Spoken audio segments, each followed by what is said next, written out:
the condition of Wendy Williams at this space and time, we're hearing the condition is not good, right? Her health is not good. But if you look at how the person used their mouth for decades to ill or to gossip or to sip tea on other people's name, that can never, ever, ever return good energy.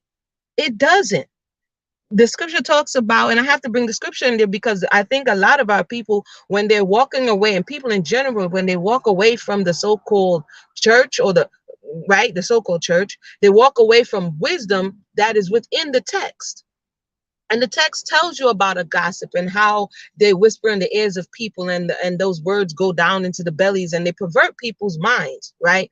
And they cause people to move in a way they otherwise wouldn't move. Now, gossip can be based on truth or it can be totally a lie. Right. And so this industry, YouTube, especially the melanated section of YouTube, is all about this type of information. When you have the ability to set your own narrative, you have your ability. It's a wide open plane. It's a canvas that you can go any direction. Why is it that this direction, all the things that have to do with toxicity, things that have to do with negativity, things that this is where the quote unquote black section of YouTube is getting it in. I'm like, bruh, you can't even say, oh, somebody's helping. No, it's the people. You're feeding the people what you think they want, and at the same time poisoning your own well. And so I think it's just a departure from wisdom. What we're seeing, the fact that people can show back up to these channels day after day to be angered, to be upset, to have their full, and it doesn't better your life. Meanwhile, on other sections of YouTube, people are looking for ways in which they can better their lives with their finances, with their health, with their homesteading, with homeschooling their children. All of these different sections of YouTube are thriving. But where a subsection of the community is in these, you know what I mean? These locations, let's say, that, as we can see, has real life repercussions. The Kevin Samuels, the Tasha K's, this type of environment where, oh yeah, we're used to seeing the cuss or the back and forth or the contention or the backbiting. No one else is doing it. I mean, not to say other sections are not doing it. Nobody's making you do it is what I'm trying to say. You have a choice every time you press live, every time you come on this platform. The people who are listening have a choice. Either you're going to come and you're going to do what gets you to the quote direction that you're trying to go, or you're going to continue in the same way and blame other people. In recent times, I've been on Twitter. Now, over the years, I didn't like Twitter. I didn't really get Twitter. You know, you have your apps that you're kind of partial to. But in recent times, in learning about this NFT conversation, that I have been over in the Twitter land, and just yesterday, a conversation came back. Who is calling? Why are they calling in the midst of this thing here? So the conversation came back up about it's kind of like the same similar ADOS conversation from a few years ago. And I kind of miss, it's trending right now. And I said, let me go and listen to, it's Tariq Nasheed talking about immigration. Hey, Chris, what's going on? It's Tariq Nasheed talking about immigration and immigration from the African continent. And I'm like, this conversation again, right? And one would say that it is highly divisive in the way in which it keeps bringing the same conversation up with no true resolution, right? And it's putting people in positions to take responsibility for things that may not be that person's responsibility to take. And so I'm like, when we still continue to approach the conversation of unity, but yet still unity is not being forged in the place that you can, and then it's expected in people that is not even within your sphere or within your everyday reality, I think it's just hustling backwards. Chris, what's going on? He says that we've become like pigs of the trough, gobbling up slop. Right, slop and filth on a daily basis. Some of these channels, I've done my research. I've said my own, like they say, I've said my own. I've said what I had to say. But if 3 months later, 6 months later, 9 months later, you come back And the people are still talking about the same exact thing. Every conversation is about why you don't want a black woman, or why you don't want a black man, or why the society is doomed. If every conversation is like that, you have to look at that content creator and be like, bruh, this must be you. This is where you're stuck at. And if you had it your way, everybody would be stuck in this same place. That's neither growth, healing, or progress. If I come back how many years later and you're still talking about the same thing, one have to ask, what is your point? What, pray tell, is your point? Like, what are we driving at here? But like I said in another space, that people oftentimes are addicted to being upset. So now they know what channel to go to make them upset. Who's going to bring me the latest or whatever, so that I can reaffirm, I can confirm my already established biases and find reasons as to why I don't need to move from this space. That is not progressive, people. This is why if you listen to this channel 3 years ago, 4 years ago, I'm talking about a specific thing. I'm learning in that space. I'm sharing what I'm learning. And as I continue to grow, I have to elevate. I know some people are like, yo, go back and read such and such, bruh. I give all the information along the way. That's one thing about me. I'm not just, I'm going to give you where I'm coming from and what I'm reading from. But as I continue to grow and elevate, because this is what the journey of life is, you know, 3 years later, I shouldn't still be in second grade. You know what I mean? 9 years later, I still shouldn't be, you know, where you left me. I should be, even if this is my art or of my study, I should have elevated to a certain degree. And a lot of these channels and the people are rewarding people for continuing to reaffirm what's wrong. Right. And that just goes to show you that sometimes you cannot cater to certain audiences, because if you do, you may monetarily make progress, but emotionally, spiritually, and mentally, you are cementing yourself in this space, and you're not necessarily going to have the agency to move and grow beyond that. And this is why you see some social media people, they disappear. Some social media people, they have breakdowns, you know what I mean? All kind of things happen. They burn out because they realize, I cannot continue at the pace. I already realized it. And I'm like, you cannot continue at the pace that you're going because it's not realistic. Being a content creator means that you're putting out a lot of energy at all times, right? And when you build your house, it's kind of like building your house on sand. Again, to the Proverbs. I don't know, I'm in the bag today. But again, to the Proverbs, there's a proverb that talks about people who built their houses on different types of foundations. And building your house on sand to a certain degree is building your house as a content creator, meaning paying your mortgage, paying your cars, paying all of these things. This is your primary source of income, which means what the people feel about you that day is going to determine how good or bad things are. So it kind of puts you in a box to where you can't speak truth. Because if the truth that you speak does not gel or mesh with how the people are feeling, you know what I mean? It is what it is from there. So I think it is an avenue. It's a beginning. It's an opening that will help you to establish yourself in other ways for people who are considering coming into this space. But understand, kind of look down the road and kind of chart your trajectory and where you're trying to go with it, and understand that you're not the first to ever do it, the best to ever do it. There's many that have come and failed. There's many that have come and left. There's many that understood that there was more to life, right? So I think I talked about my thoughts on the blogger conversation. Be careful how we move in, because again, these things, I keep saying it and I feel the need to say it now. These things are cemented, to my understanding, much of which they played in the court was the things she said on YouTube.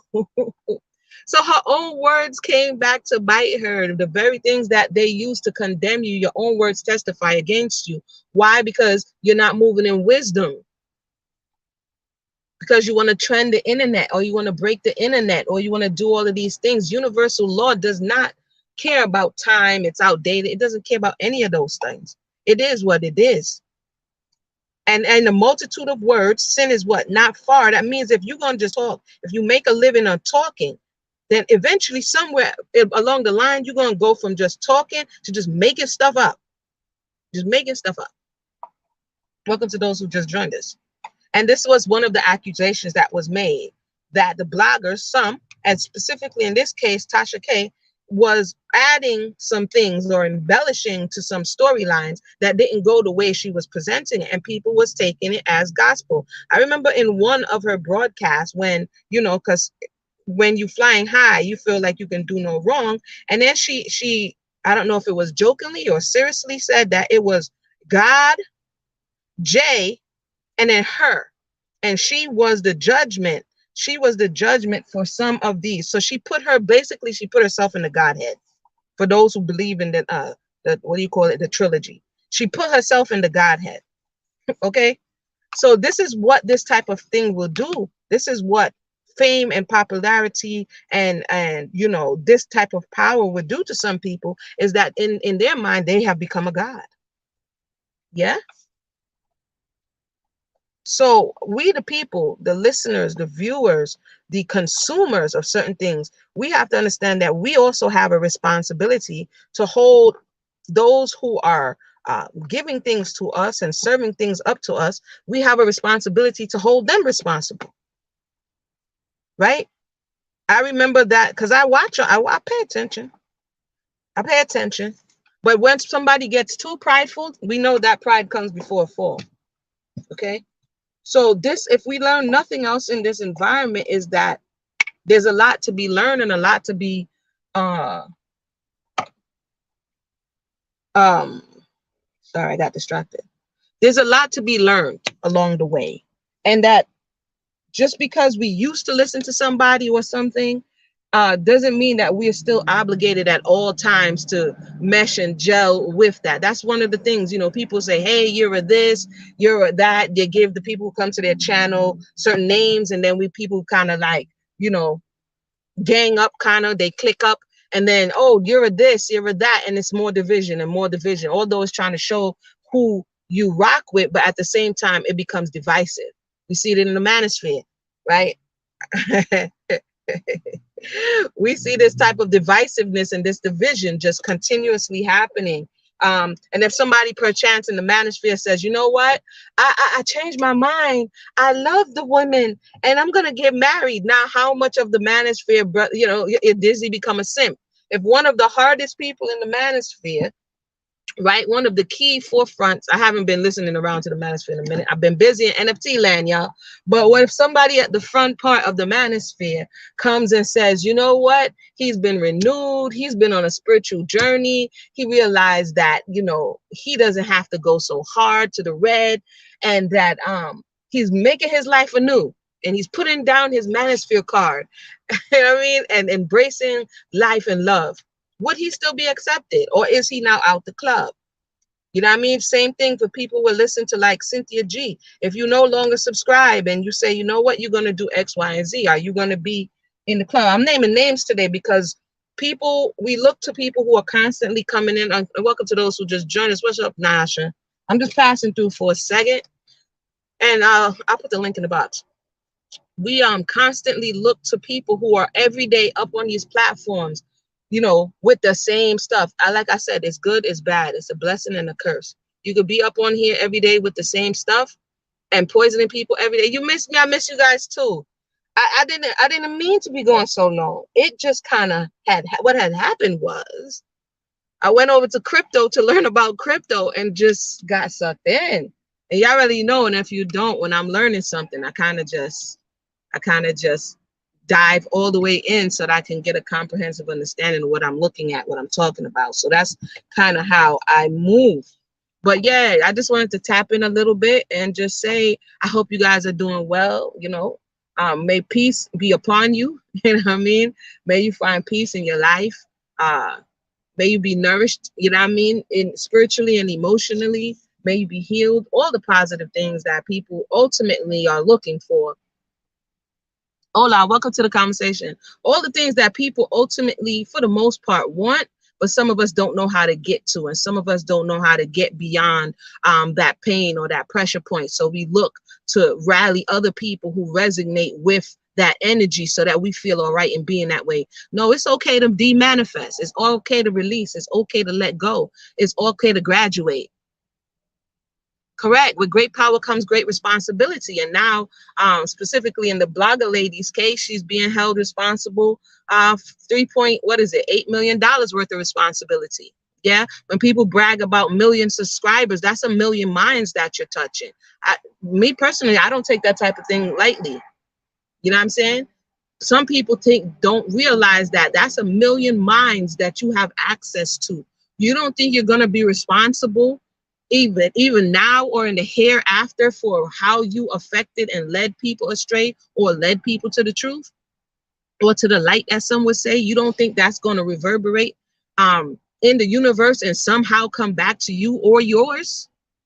I don't want to go up on my soapbox, but people think that this is a game. You have children, you have grandchildren, you have relatives, you have people in your soul family, whether it be virtually. Do you see how I'm talking and the lines around my profile pitch is going out? That's how energy is coming from me, right? And then we see the energy on me, and it's going out and reverberating and reverberating and reverberating into the universe. That's some word, sound, and power, and it's traveling. Now, if I'm saying something good and energetic and uplifting, then may the creator will that comes back. But every day I come up over here and be like, yo, did you see what happened to Kanye? Did you see what happened to such and such? And ooh, what do you think is going to come back? What are you planting? But the people, they hype you up. Or yes, I have to bring a charge against the people. The people be like, ooh, yes, great, bring more. And the person's like, ooh, more? And the people are like, yes, right? And so you go cook up more. And every time you go cook up more, you dig the ditch deeper and deeper and deeper. Next thing you know, you get buried in the ditch. India, what's going on? Yep, for the love of money. For the love of money. What's up, India? Long time no see you guys. For the love of money. But it's also, if you listen to her story, she said when she started on radio, because I listened, she was talking about health and wellness and nobody was trying to hear her. Yeah. And when you're talking about health and you're talking about wellness and you're talking about what's good for the people, nobody's trying to hear you. And you say, oh, the people want junk food. Oh, the people want gossip. Oh, the people want sus. And then you got to go sully your hands, your mind, because whatever you're going to serve to them, you had to prepare. So you're going to sully your heart, your hands, your mind, right? Your energy field to give the people. It's like saying, oh, the people on drugs. And you was like, yeah, I mean, that's what I got to go do. No, that's what you choose to do. The same way somebody choose to sell drugs, you can literally choose to go bake bread. You feel me? You could choose to make lemonade. They're like the little girl who made lemonade her whole business. You can choose, take that energy and choose another way. It's going to take longer. I'm here to tell you because I'm living proof. It's going to take longer. And you're going to be discouraged. And it's going to feel like you ain't popping, right? But eventually, because truth, sometimes it don't catch on right away. And that's okay. But if you know what you know, you won't be in court for that 3.8. You feel me? People in her industry get sued all the time. It's only a big deal because it's Cardi B and the YouTube Black community of gossip bloggers are really toxic. Yes, ma'am. Yeah, that's what they say. She makes a lot of money. She will continue to make money off of garbage news, just like the big wigs. Yeah, and but like I was saying, we see where Wendy is now. So where I'm come from, they said take sleep and mark that, right? Take an example or take a warning and mark the death or mark the end of the matter, because the end of the matter of sleep is death, right? Take sleep and mark death. If we see that Wendy Williams since the 90s has invested her life into talking ill of people, mashing up people's life, exposing and doing all type of things at people's most darkest moments, and look at her today. What do you think will be your end? All the money in the world is just going to hire the CNAs to come take care of you and do what needs to be done, because that's the energy you push out. So I think it's a very short-term, wrong-headed approach and all of the people that you was feeding, they went about their business. You know what I mean? They went about their business. You're going to be stuck holding the bag, literally. And it ain't the bag that we think. So like you said, she's probably going to continue to do what she do, but we can't evade the realities of life. You feel me? It will come back around. Nasha says people have become materialistic. I mean, yeah, the people become materialistic because it's flaunted in your face. But I always try to stay grounded. You know what I mean? Yeah, you could do this, you could do that. At what cost? If you notice, the cost usually be the small print on the last page after they hyped you up about all of the extra things that you gonna get. You go to the car dealership, it say one thing on the sticker price. You feel me? Next thing you know, they start selling you all kind of stuff. You want chrome, you want tint, you want this, that. By the time you look on the back, you're like, whoa, where did this number come from? And then you spend the next 5 years. When we was coming up, now they stretch it out to 7 years. Why are we paying car payments for 7 years? But that's another story. But they stretch it out now, and you end up paying that every month because why? You wanted it now. And that's kind of what it is. Anything is us, is mastering the self. So for all the people who maybe wanted to do content out there, think long and hard. There was a guy, what's his name? Brandon T. Jackson, I believe his name is. He speaks about one role that he took. I think it was in Big Mama's House with Martin. He's an actor, and he speaks about that role ruining his life for how many years after he took that role, right? There are things that we participate in. There's energy that we call to ourselves that will reverberate for a long time to come. Because did we consider wholly what we were finding getting ourselves into? I was on a network when Cynthia G first came around. I saw her on Boyce Watkins because I used to post stuff on Boyce Watkins, right? When Boyce Watkins was popping a few years ago. But I saw certain energy, and I just decided personally, I'm just gonna go in a different direction because that's just me. So because I know that whatever I say, I'm responsible for. Whatever I put out there, we know what people like to do. They like to be like, oh, this person says such and such. They don't allow for growth and elevation. So it's not to say that you don't allow for people to grow and elevate, but you always be conscious. Think twice. Think before you speak. Listen before you speak. A lot of people are just emotional, and the people like, yeah, we like that. We like it. It's real. No, it's real silly. People talk about it's real. We like it. No, you supposed to. Wisdom says think about what you're going to say. Think about, we see Malcolm X, when they used to ask them a question back in the day, they would think, they would measure what it is that they're going to say, and then they speak. One of the reasons he got in trouble, according to the record, with the Nation of Islam is because he spoke when they told him not to speak. Right? When he said the whole chicken coming home to roost conversation. But there's something that has been lost. I'm not talking about not saying truth, because I don't have no problem speaking truth. But it's to measure your thoughts and say, what is it that I'm trying to say? What is it that I need to say? And how is it that I need to say what it is that I'm saying? How effective am I in this conversation? You know what I mean? And I think to a certain degree, this space has just caused people to step out of that. So that's just my thoughts. Let me know yours. I'm not going to stay long. I'm about to run to the supermarkets to cook some food. It must be like one is always cooking some food. So yeah, I haven't heard from you guys in a minute. Hope everybody's doing well. Those are just my thoughts. Stay woke out here in these streets. You know what I mean? It's crazy out here. It's absolutely crazy. So yeah, that's it. If you have any comments or questions or anything you want to talk about, I can't promise. I don't see John in here because he usually be like, you ain't reviewed the thing yet. No, John, if you see this on the replay, I did not review anything yet. The only thing I've reviewed is NFTs. Anybody know about NFTs before I go? You heard anything about NFTs? It may be on the other side of YouTube. If you haven't, check out the other side of YouTube and then come back and we could chop it up on that conversation, because we're talking about wealth building. We're talking about new levels. We're talking about helping the next generation, and not just talking about it, but doing it. You know what I mean? All day long with the this person ain't the dad and the dad, man, that you ain't never going to find what you're looking for if you all in the wrong section. All right, everybody, have a blessed day.